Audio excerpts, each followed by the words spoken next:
Greetings, dear ones. I'm Kryon of Magnetic Service. We are still in Egypt. And this is a time, dear ones, all of you here and listening, where we are honoring the feminine. This has been a subject of mine for some time. And over the last 30 years, we have slowly revealed that the genders are indeed different, as you know.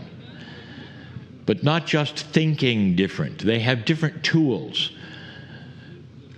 And the feminine has always had a greater intuitive tool.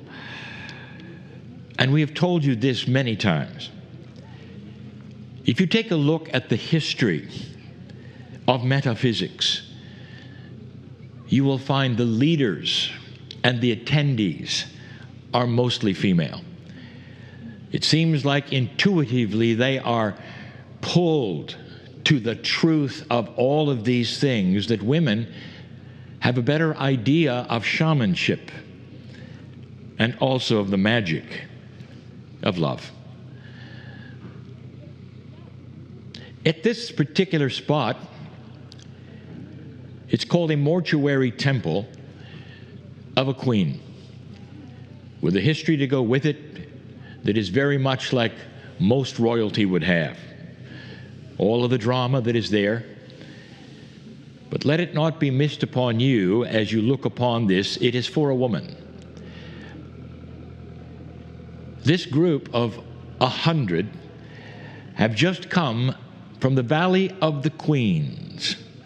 Now, some of you may have heard of the Valley of the Kings who are listening to this now. And maybe you were not necessarily aware of the Valley of the Queens, and this is where they buried their royalty, the queens of Egypt. What is it really that is the truth of all of this? Is it actual that women were built for and born for the idea that they would have more intuition and be spiritual leaders? And the answer is yes. Just like they are built for and born for the raising of children.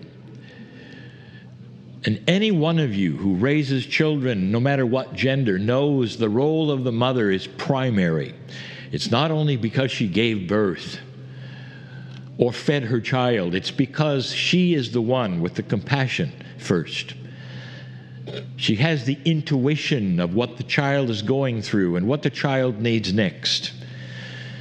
Even if you're a male, and I have said this before, up to a certain age, if there's any issues or trouble or things at school, you go to your mom.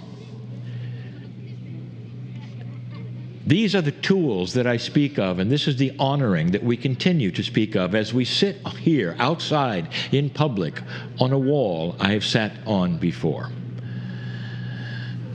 My message is very, very basic here, and then I'm going to pass it to a female. But I want to mention just one thing. There are those perhaps listening to this all over the world, and perhaps even in my country of my partner. That would be the United States.